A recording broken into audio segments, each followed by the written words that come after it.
Neat ఎగ్జామ్లో ఒక పేపర్కు బదులు మరో పేపర్.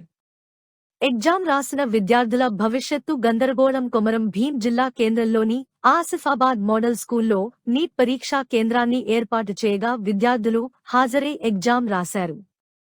దేశవ్యాప్తంగా విద్యార్థులకు ఎన్టీఏ అందించిన పేపర్ ఒకటైతే ఆసిఫాబాద్ జిల్లా కేంద్రంలోని ఆసిఫాబాద్ మోడల్ స్కూల్లో అందించిన పేపర్ మారడంతో విద్యార్థుల భవిష్యత్తు గందరగోళంగా మారింది.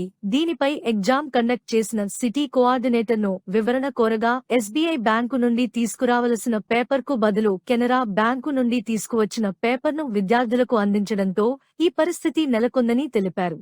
ఎగ్జామ్ రాసిన విద్యార్థులకు వాళ్లకు న్యాయం చేయాల్సిందిగా కోరుతున్నారు. నా పేరు నేహ. నేను ఈరోజు నీట్ ఎగ్జామ్ అటెంప్ట్ చేసిన 2024 ఆసిఫాబాద్ మోడల్ స్కూల్లో. నేను ఈరోజు రాసిన నీట్ ఎగ్జామ్ పేపర్కి ఇంకా వేరే సెంటర్స్లో జరిగిన నీట్ ఎగ్జామ్ పేపర్కి అసలు ఒక్క క్వశ్చన్ కూడా మ్యాచ్ కాలేదు. నేను చాలామంది ఫ్రెండ్స్ని అడిగి కనుక్కున్నా, హైదరాబాద్లో రాసిన వాళ్ళని, వేరే మంచిర్యాలలో రాసిన వాళ్ళని, ఇంకా సంగారెడ్డి వేరే సెంటర్స్లో రాసిన వాళ్ళందరినీ కనుక్కున్నా.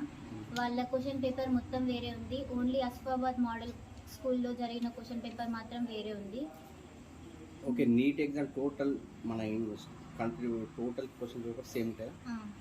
కుమరంభీం డిస్ట్రిక్ట్లో నా సెంటర్ పడింది. నీట్ ఎగ్జామ్ రాసినాను. ఇది నా థర్డ్ అటెంప్ట్. 2 ఇయర్స్గా నాకు ఇట్లా జరగలేదు. మాది M6 పేపర్ వచ్చింది.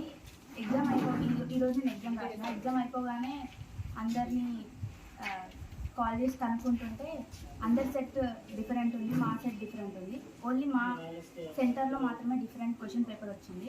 ఆల్ ఓవర్ ఇండియా వాళ్ళందరికీ కూడా డిఫరెంట్ వచ్చింది. సో ఎన్టీఏ తొందరగా ఈ ప్రాబ్లమ్ సాల్వ్ చేయాలని కోరుతున్నాను.